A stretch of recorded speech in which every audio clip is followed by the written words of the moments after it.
ஆமென். என்னைக்கு இது எங்க அப்பா இடம், my father's house.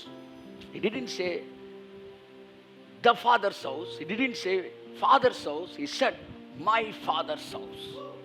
இது எங்க அப்பா இடம்டா. இந்த இடத்துல நீ எப்படிடா கடையை விரிக்க போச்சு?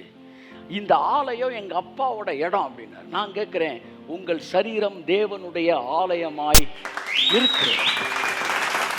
என்ன சொல்லியிருக்கணும்? சுகர் வரும்போது என்ன சொல்லியிருக்கணும் சொல்லணும்? நீங்கள் உங்கள் பாடியில் பலவீனம் வரும்போது, எங்கள் அப்பா வீட்டை எக்ஸ்ரே எடுக்கிறதுக்கும் ஸ்கேன் எடுக்கிறதுக்கும் காசை கொடுத்து வாங்குறதுக்கான வியாபார ஸ்தலமா என் பாடியை எப்படி மாற்ற போச்சு நாமத்தில். This is my father's house. Amen, amen. So அன்புக்குரியவர்களே, மூன்றாம் கட்ட வெற்றியை பேசுகிறேன் நான். முதல் கட்ட வெற்றி ஆவியிலே, இரண்டாம் கட்ட வெற்றி ஆத்மாவிலே. ஆத்மான்றது உன் சுயம். என்னைக்கு ரெண்டாம் கட்ட வெற்றியை பாஸ் ஆனால் தான் நீங்கள் மூணாம் கட்ட வெற்றிக்கு வர முடியும். இன்னும் உட்காந்து அப்படியே மாம்சத்தில் போட்டுக்கிட்டே யோசிச்சுக்கிட்டு இருந்தா நீ ரெண்டாப்பு பாஸ் பண்ணாத வரைக்கும் மூணாப்புக்கு வர முடியாது. என்னைக்கு மாம்ச எண்ணங்களெல்லாம் தூக்கி எறிஞ்சிட்டு கர்த்தர் சொன்னால் எல்லாம் சரியாக தான் சார் இருக்கும் அப்படின்ற இடத்துக்கு என்னைக்கு நீங்கள் வரீங்களோ, மூன்றாம் கட்ட வெற்றிக்குள் கடந்து வருகிறீர்கள். கரங்களை தட்டி கர்த்தருக்கு நன்றி சொல்லுவோம். ஆமென். Price God. ஹல்லேலூயா.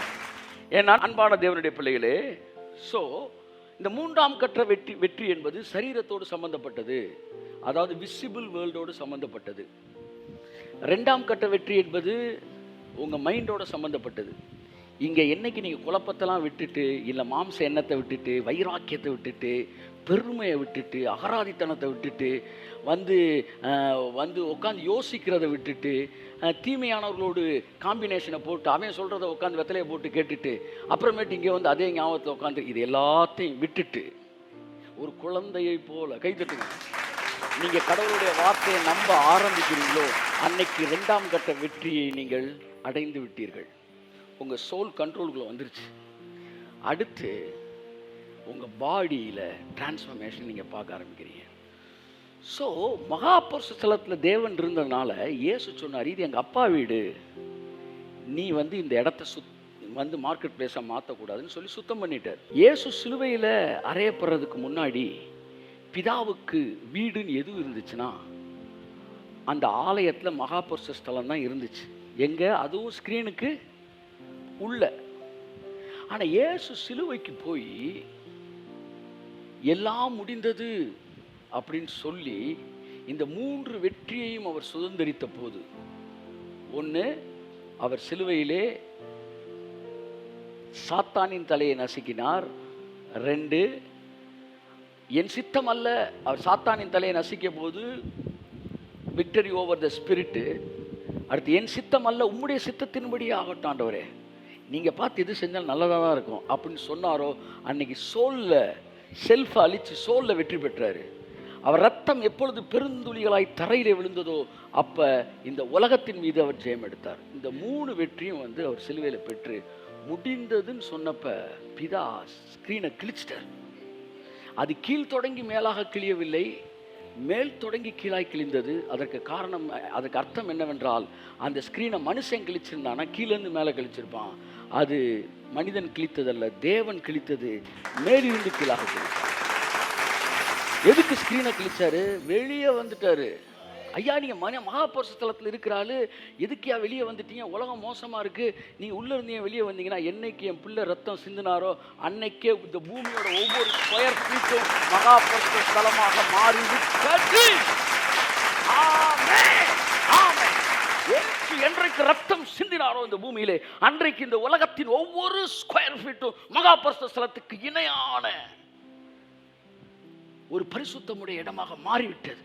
இப்ப என் பிதாவின் வீடு என்று நீங்கள் எதை சொல்லலாம்? இந்த உலகத்தின் ஒவ்வொரு ஸ்கொயர் ஃபீட்டும் என் பிதாவின் வீடு என்று நீங்கள் எக்கால சத்தமிடத்தக்கதாக இந்த பூமிக்கான கிரயத்தை அவர் கொடுத்திருக்கிறார்.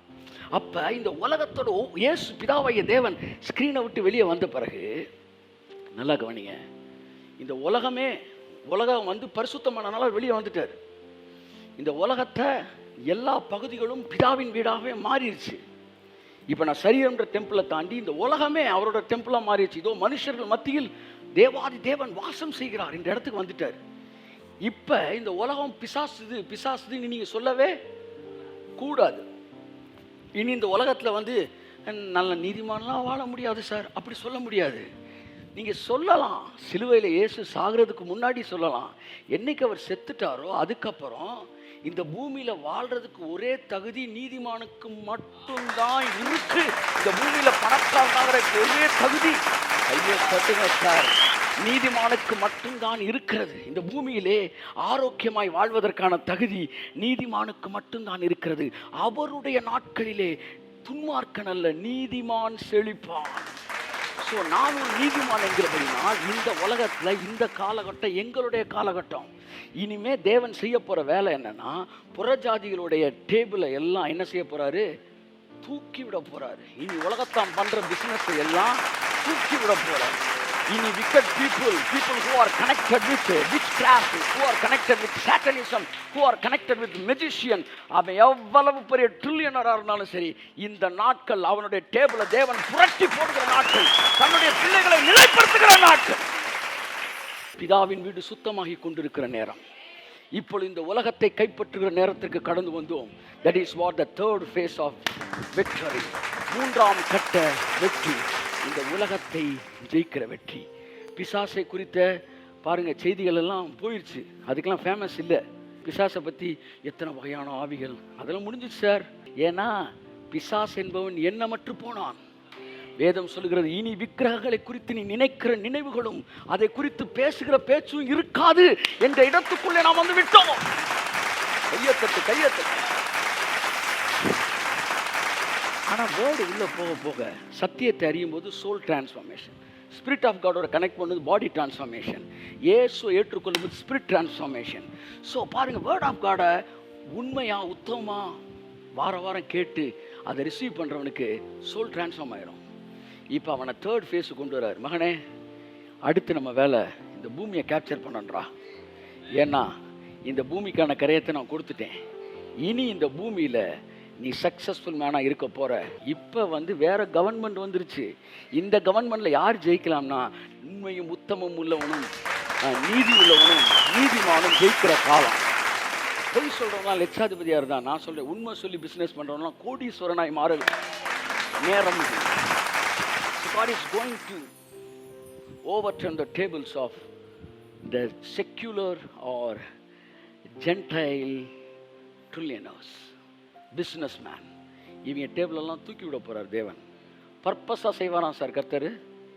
யதார்த்தமாக ஃபெயிலியர் தழுவ மாட்டான். அவன் வாசலை அடைப்பாரான் தேவன். அவனுக்கான வாசல் அடைப்பார். நான் சொல்லுகிற தேவனுடைய வார்த்தை என்றால், வருகிற நாட்களில் மிகப்பெரிய உலகத்தில் பிரபலமான பிஸ்னஸ்மேன் எல்லாம் மிகப்பெரிய ஃபாலோயிங்குள்ளே போகிறத நீங்கள் கேள்விப்படுவீங்க. அவங்களுக்கு கதவுகள் அடைக்கப்படுறதை கேள்விப்படுவீங்க. தேவனுடைய பிள்ளைகளுக்கு கதவுகள் திறக்கப்படுகிறதை நீங்கள் பார்ப்பீர்கள். ஏன் இப்படி செய்கிறீர்கள்? இது என்னுடைய ராஜ்யம், நான் அப்படித்தான் செய்வேன். ஏன்னா அவனுடைய ராஜ்யத்தில் அவன் பிள்ளையை உயர்த்தினான். இப்போ அவருடைய ராஜ்யம். அவர் நாட்களில் நீதிமான் செழிப்பான், செழித்திருப்பான். ஸோ இந்த நாட்கள் தேவனுடைய நாட்கள். பூமியில் ஒவ்வொரு ஸ்கொயர் ஃபீட்டுக்கு அவர் ரூபா கொடுத்துருக்கும் போது, இப்போ நீங்கள் என்ன சொல்லு, இது என் பிதாவின் வீடாக இருக்கிறபடினால் இந்த பூமியில் ஒவ்வொரு ஸ்கொயர் ஃபீட்டும் it is my father's house. பெருமையுடன் சொல்லுங்கள், இது எங்கள் அப்பா வீடு. ஆமேன். இவன் ஃபுல்லாக வந்து இங்கே எஸ்கேப் ஆகி சுவரே குச்சி பரலோகத்து போகிறதுல இருக்கான்.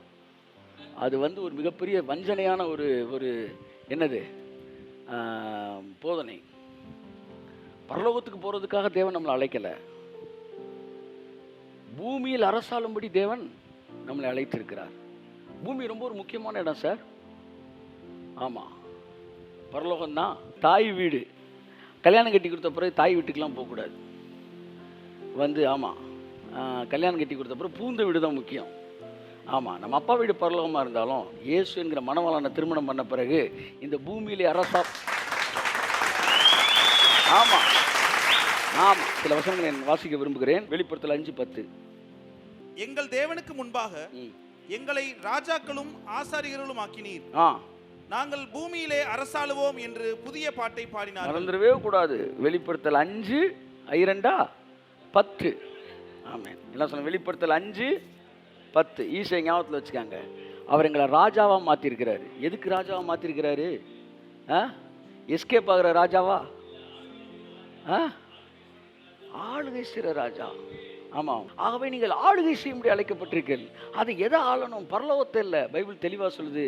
வசனத்தை வாசிப்பா நல்லா. எங்கள் தேவனுக்கு முன்பாக எங்களை ராஜாக்களும் ஆசாரியர்களும் ஆக்கினீர். நாங்கள் பூமியிலே அரசாளுவோம். கையத்தட்டு, கையத்தட்டு, எல்லாம் கையெழுத்து. நாங்கள் பூமியில் அரசாளுவோம். ஏன் பூமியில் அரசாளம்? This is my father's house. அப்படி என்ன செய்யணும்? எதிர்மறையான எல்லா விஷயங்களையும் துரத்துவதற்கான அதிகாரம் இருக்கு. திறக்கக்கூடாதபடி நீங்கள் பூட்ட முடியும், பூட்டக்கூடாதபடி திறக்க முடியும். தாவீதின் திறவுகோலை உங்களுக்கு கொடுத்திருக்கிறார். பூமியிலே அரசாளுவீர்கள். எங்கேயாச்சும் பரலோகத்தில் ஓரமா இடம் கிடைக்குமா? அப்போ கூட ஒரு சென்டரில் போகணும் இல்லை, ஒரு ஓரமா இடம் கிடைச்சா. இதெல்லாம் வாழ்க்கையில் ஒரு ஒரு ஒரு பெரிய ஒரு நோக்கமே பரலோகத்தில் என்ட்ராகிறது இல்லை. தேவன் பரலோகத்தை மனுஷனுக்கு தரவே இல்லை. பரலோகத்தின் உரிமையாளர், அது இல்லைன்னு நான் சொல்லலை. ஆனால் பரலோகம் வந்து அவரோட ட்ரீம் கிடையாது. அவரோட ட்ரீம் என்ன? வாசிப்போம், சங்கீதம் 115:16. வானங்கள் கர்த்தருடையவைகள். வானங்கள் கர்த்தருடையவைகள். எல்லாரும் என்ன பாருங்க, வானங்கள் கர்த்தருடையவைகள். அடுத்து பூமியையோ மனுபுத்திரருக்கு கொடுத்தார். நீ ஏன் அலையில கை வைக்கிறன்றாரு. வானம் என்னுடையது. இவன் எப்படா, சில பொம்பளை பிள்ளை இருக்கு, எப்படா அப்பா வீட்டுக்கு வந்தால் எதடா தூக்கிட்டு போகலாம் அப்படின்னு ஒரு நோக்கத்திலே இருக்கு. வந்தால் இந்த பீரோ நல்லா எப்போ வாங்கினீங்க, அடுத்த சீன் பார்த்தா பீரோ அங்கே இருக்கு. இப்படி சிலர் எப்பவுமே பரலோகத்தில் கை வைக்கிறதுலே தான் மூடா இருக்கிறாய். பூமியை தாங்க மனுபுத்திரர் கொடுத்திருக்கிறாரு. We will reign on earth, on this earth. இந்த பூமியிலே நாங்கள் அரசாளுவோம். எத்தனை பேர் இந்த பூமியில நீங்க ஜெயிச்சு காட்டணும் விரும்புறீங்க? ஆமே. நீங்க பரலோகத்துக்கு வெளிச்சம் கிடையாது. பரலோகத்துல வந்து சூரியனும் தேவையில்லை, சந்திரன் தேவையில்லை. நீங்க இந்த உலகத்துக்கு வெளிச்சம், நீங்க இந்த பூமிக்கு உப்பு. அப்ப இந்த பூமியில இருந்து லைட் ரெடி அப்படின்னா, நீ டார்ச் லைட் ஆஃப் பண்ணிட்டு நீ வந்து ஷிஃப்ட்டை முடிச்சு வீட்டுக்கு போற ஐடியால இருக்கிற. பூமிக்கு வெளிச்சமாயிருங்கள், உலகத்துக்கு உப்பாயிருங்கள். மலை மேல் இருக்கிற பட்டணம் மறைந்திருக்க மாட்டாது. நீதிமான் வந்து அவனுடைய சிரசின் மேல் ஆசீர்வாதங்கள் தங்கும். ஞானியின் கிரீடம் அவனுடைய செல்வம்.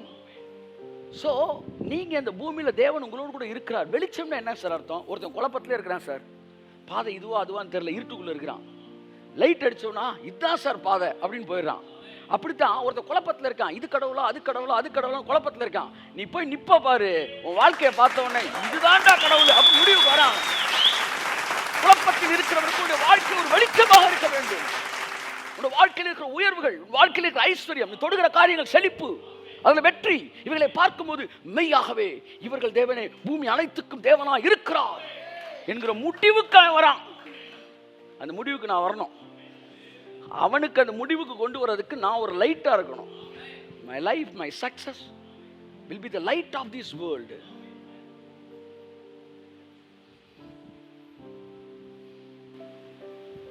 என் அன்புக்குரியவர்களே, ஆகவே இந்த மூன்றாம் கற்ற வெற்றி என்பது இயேசு கிறிஸ்து பாருங்க, பிதாவாகிய தேவன் ஆதியாகமம் 1:28 விதமாய் சொல்கிறார். வாசிப்போம். பின்பு தேவன் அவர்களை நோக்கி, நீங்கள் பலுகி பெருகி பூமியை நிரப்பி அதை கீழ்ப்படுத்தி சமுத்திரத்தின் மச்சங்களையும் ஆகாயத்து பறவைகளையும். பார்த்தீங்களா, பூமியை நிரப்புட்டாரு. இவன் என்ன பாட்டு பாடியிருக்கான்? பரலோகத்தை இந்தியர்கள் நிரப்புவா. பரலோகத்துக்கு நீ நிரப்புற, நிரப்புவார் துதியும். இவன் நோக்கமே பரலோகத்தை நிரப்புறதுல இருக்கிறா. அவர் சொல்ற பரலோகத்தை நிரப்பாதரா.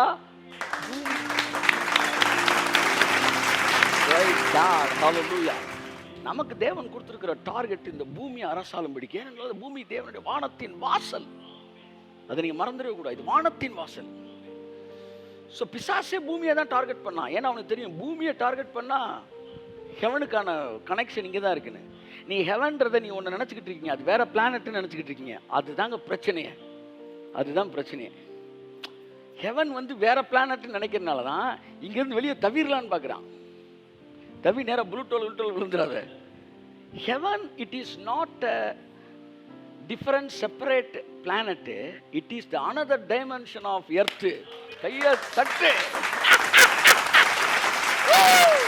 ஆமென், ஆமென். பூமியோட இன்னொரு டைமென்ஷன் தான் ஹெவன். அதை நீங்க புரிஞ்சுக்கங்க. நீங்க பாத்துக்க, பூமியை விட்டுட்டு பரலோகத்துக்கு போறேன்னு வெளியில தவனீங்கன்னா நீ பூமியை விட்டு என்னைக்கு பிரிக்கப்படுகிறாயோ அன்றைக்கு பரலோகத்தை விட்டு பிரிக்கப்படுகிறாய்.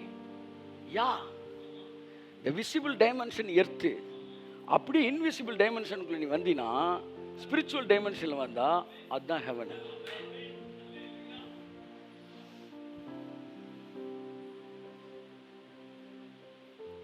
அதனாலதான் மேகம் போன்ற இத்தனை திரளான சாட்சிகள் வேற பிளானட்ல இல்லையா நம்மை சூழ்ந்து நிற்கிறார்கள். இப்பொழுது உங்கள் ஆவிக்குரிய கண்கள் திறக்கப்படும் என்றால் உங்களை சுற்றி நூற்றுக்கணக்கான தூதர்களை இப்பொழுது நீங்கள் பார்க்க முடியும். உங்களால பார்க்க முடியும், உங்களால பார்க்க முடியும். என்னைக்காச்சும் நீங்க அப்படி பார்த்துருக்கிறீங்களா? உங்க மென்டல், உங்க மைண்ட்ல ஒரு பிக்சர் வந்திருக்கு அப்படி.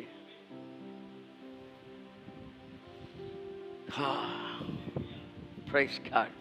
Hallelujah. தேவன் அப்பெல்லாம் உங்களுக்கு ஏஞ்சல்ஸ் கொடுத்துருக்கிறாரு. பரலோகத்துக்குள்ள என்ட்ரான ஒருத்தன் சொல்றான்,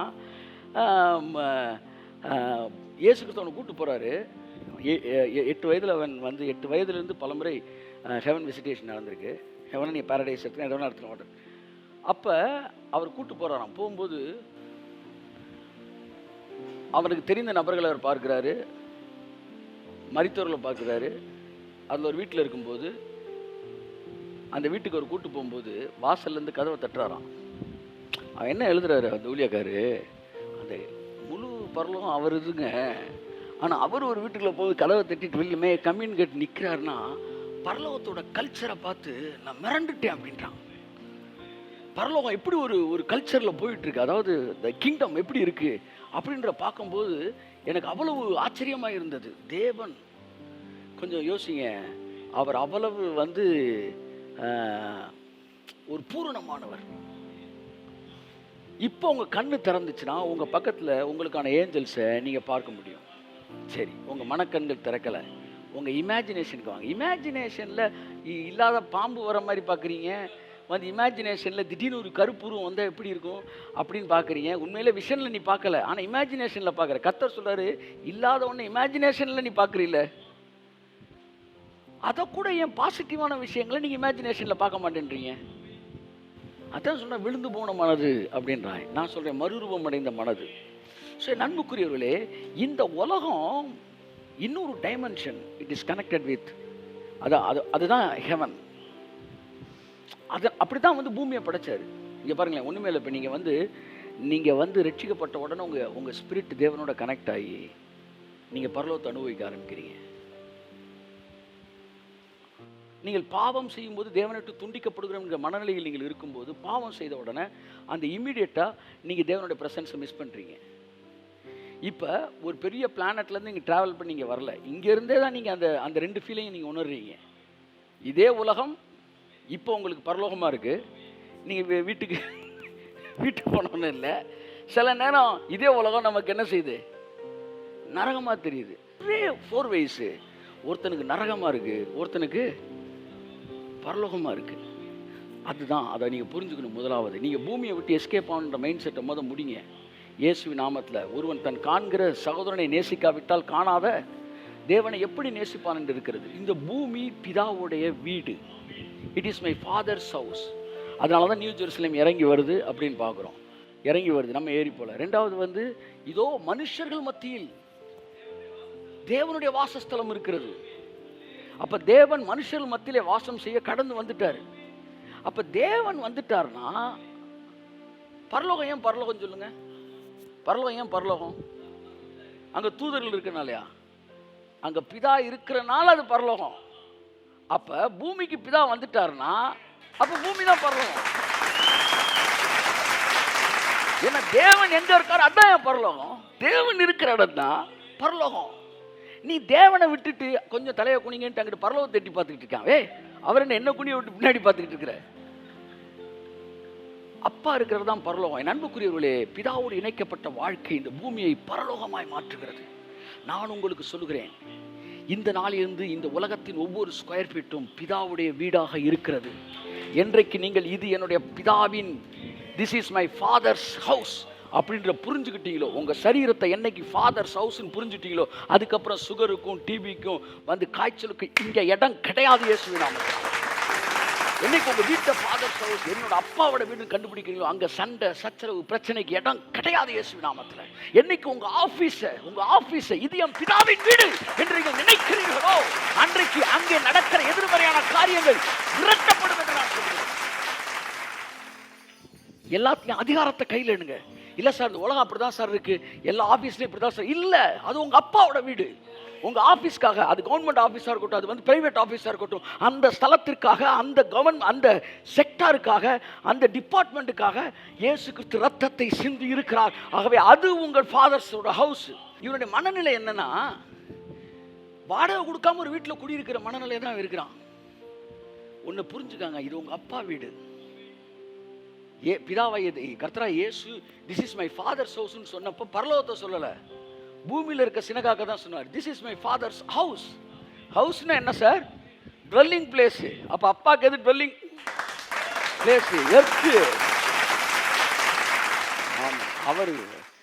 அவர் சொல்லுவார், east or west, my home is பெஸ்ட்ரா. அன்புக்குரியல முதலாவது தேவனுடைய டார்கெட் பூமி. நம்ம ஆளுகை செய்ய வேண்டியது பூமி. இந்த பூமியை தான் நம்ம கையில் கொடுத்துருக்கிறாரு. சிலுவையில் இயேசு ரத்தம் சிந்தப்படுறதுக்கு முன்னாடி வேணாலும் தேவாலயம் தேவனுடைய வீடாக இருக்கலாம், இந்த உலகம் பொல்லாங்கனுக்குள் கிடக்கலாம். ஆனால் என்னைக்கு இயேசு ரத்தம் சிந்தினாரோ அப்போ இந்த மூன்றாவது கட்ட வெற்றி. பார்வோனை ஜெயித்தார்கள், பிசாசை. அடுத்து மாம்சத்தை வனாந்தரத்தில் ஜெயித்தார்கள், மாம்சம் பிசாசு முடிஞ்சு. அடுத்து கானான் உலகம், அதை சுதந்திரித்தார்கள். உங்கள் விசுவாசமே பரலோகத்தை ஜெயிக்கிற ஜெயம் அல்ல, உலகத்தை ஜெயிக்கிற ஜெயம். உலகத்தை சுதந்திரிப்பான் என்பதே ஆபிரகாமுக்கு தேவன் கொடுத்த வாக்கு தத்தமாய் இருக்கிறது. பரலோகத்தை சுதந்திரிக்கிறது கிடையாது, இந்த உலகத்தை சுதந்திரிப்பதே. ஆகவே அன்புக்குரிய உங்களுக்கு முன்னாடி ஏனோக்கியர், எபூசியர், ஏத்தியர், கிர்காசியர், கானானியர், பெலிஸ்தியர் என்கிற 7 மிகப்பெரிய ஜாதி நிக்கலாம். தூக்கி விட போறாரு, கொஞ்ச நேரத்துல தூக்கி விட போறாரு. பெரிய பெரிய பிசினஸ் மேன்லாம் பிசினஸ் எல்லாம் நிக்க போறான் இயேசு நாமத்துல. உங்க முன்னாடி வந்து நிக்க போறான். பிசினஸ் மேனுக்கு சொல்றேன், பெரிய பெரிய அதிகாரிகள் உங்களை ஆலோசனை கேட்டு உங்கள் இடத்துல வந்து நிற்க போகிறார்கள். நான் வந்து வேலை செய்கிற அதிகாரத்தில் இருக்கிறவங்களுக்கு பார்த்து சொல்லுகிறேன், இனி இந்த உலகத்தை உங்கள் பிதாவின் வீடாக பாருங்கள். இந்த உலகத்தின் ஒவ்வொரு பிசினஸ் என் பிதாவோட இது. இந்த உலகத்தோட அதான் ஒருத்தர் எழுதுறாரு மிரக்கல் மணியை பற்றி எழுதும்போது, இனி பர்பஸாகவே தேவன் இவங்களுடைய டோரெல்லாம் க்ளோஸ் பண்ணுவாராம். ஏன்னா இது என் காலம். உன் காலத்தில் எப்படி உன் பிள்ளைகளை தூக்குனியோ, என் காலத்தில் என் பிள்ளைகளை தூக்குவேன். அம்பானி அதானி எல்லாம் வந்து செதறி சிதானி ஆகிற வந்து அம்போனியன் ஆகக்கூடிய நாட்களுக்குள்ளே வந்து அவனை வந்து வாழ்க்கையில் வாழ விடாமல் உயர விடாமல் பிசாசோட ராஜ்யத்தில் வந்து நீதிமான் வந்து வளர்ச்சி அடைய முடியாமல், இப்படிலாம் இருந்தால் வாழ முடியாது சார், பிழைக்க முடியாது சார் சொன்னாங்களா? நான் சொல்கிறேன், இப்போ இப்படி கோல்மால்தனம் பண்ணி இப்படி ஏமாற்றி இது இருந்தால் இப்படிலாம் இருந்தால் இப்போ பிழைக்க முடியாது சார். இப்போல்லாம் நீங்கள் வந்து மேலே வரணும்னா, ஆமாம், தேவனுடைய வார்த்தையை பிடிச்சிட்டு இருந்தீங்கன்னா அவருடைய நாட்களில் அவன் என்ன செய்வான்? பாவிகளின் ஆஸ்தி நீதிமானுக்கு சேர்த்து வைக்கப்படுகிற காலம். உலகத்தை சுதந்திரிக்க போகிறோம். அதெல்லாம் ஏன் அவன் சேர்த்து வச்சுருக்கானா, உங்கள் வீட்டில் வச்சா ப்ரொடெக்ஷனை கொடுக்க முடியாது, உன்னால் சேஃபாக நீ வைக்க முடியாது. அதனால் வந்து அவன்கிட்ட கொடுத்து வச்சிருக்கிறார். இது எல்லாம் சேர்த்து வைக்கப்படுதான். யாருக்காகவா? தரித்திரவனுக்கு இறங்குகிறவன் பேரில் அவன் சேர்த்து வைக்கிறான். அந்த மணி அங்கே உட்காந்துட்டு ஒரு இடத்துக்கு போகிறதுக்கு வெயிட் பண்ணிகிட்டு இருக்கான். அது வெயிட் பண்ணிட்டு போகிற இடத்த லொக்கேட் பண்ணுதான். எப்படி லொக்கேட் பண்ணுது அப்படின்னா, யார் தரித்திரனுக்கு இறங்குறான்னு லொக்கேட் பண்ணுமா. எவன் தரித்திரர் பேரில் இறங்குறானோ அல்ல தரித்திரருக்கு சுவிசேஷம் அறிவிப்பதில் பிரியமாக இருக்கிறானோ, மணி அங்கே உட்காந்துக்கு மில்லியன்ஸ் அப்படியே திரும்பி லொக்கேட் பண்ணுமா. இவன் தான்டா தரித்திரர் மேலே கவனமாக இருக்கான், அட்ரா அப்படின்னு நேராக போய் அவன் வந்து லொக்கேட் ஆகிருக்கார். எல்லாம் சேர்த்து வைக்கப்படுகிறது. அவனுடையதை எடுத்து தேவன் இவனுக்கு கொடுப்பார். இது எல்லாம் இந்த நாட்களில் தேவன் நடக்க போகிற காரியங்கள். அதனால் சின்ன விஷயமா இருந்தாலும் இது அவருடைய காலம் என்பதிலே நீங்கள் விசுவாசமாக இருந்து வேலையை துவங்கும் போது அது பெரிய இடத்திற்கு உங்களை கொண்டு செல்லும். யாக்கோபு சொன்னான், உன் தகப்பனுடைய ஆஸ்தியை எடுத்து என் தேவன் எனக்கு கொடுத்தார். பாருங்க, இந்த லாபான் என்கிற டூபான் யாக்கோபு வந்து என்ன செய்யறான், அவன் ஒரு எல்லாத்தையும் விட்டு கடவுள்கிட்டு ஏமாற்றி கடைசியில் வெறுங்கையாயிட்டான். ஏமாத்த அண்ணனை ஏமாத்தினா, அம்மா ஏமாத்தினா, அப்பா ஏமாத்தினான். ஏமாற்றி கடைசியாக வந்து நிற்கிறான். கர்த்தருக்கு என்னப்பா வச்சிருக்க? ஒரு கோலும் கையுமாய் நிற்கிறேன். நீ குறை பேச பேச கடைசியில் இன்னும் மெலிஞ்சு நலிஞ்சு ஒழிஞ்சு அப்படி தான் போயிட்டுருக்கிற. நீ வந்து எல்லா கோல்மால்தனத்தையும் பண்ணி கடைசி என்ன வச்சுருக்க, ஒரு கோலும் கைமாயும் தான் இருக்கிறேன். தம்பி நிறையா கோல்மால்தனம் பண்ணியப்பா, ஒன்றும் ஒர்க் அவுட் ஆகலை, ஒரு கோலும் கைமாய் நிற்கிறேன்னா. சரி இப்போ என்ன பண்ணலாம், இது வரைக்கும் நான் எடுத்து தான் சார் பழக்கம், ஆனால் இன்றைக்கி வாழ்க்கையில் முறையாக நான் கொடுக்குறேன். கர்த்தர் சொன்னார், யாக்கோபு இப்போவே நீ இஸ்ரவேலா மாறுறதுக்கான காரியங்கள் நடந்துருச்சு, என்னை கொடுக்கணுன்ற இடத்துக்கு நீ வரியோ அன்னைக்கு நீ மாறுறேன்னு சொல்லி அன்னைக்கு ஒரு டீலிங் பிதாவோட பண்ணா பாருங்கள். அன்னையிலேருந்து அவன் பெருக ஆரம்பிச்சான்.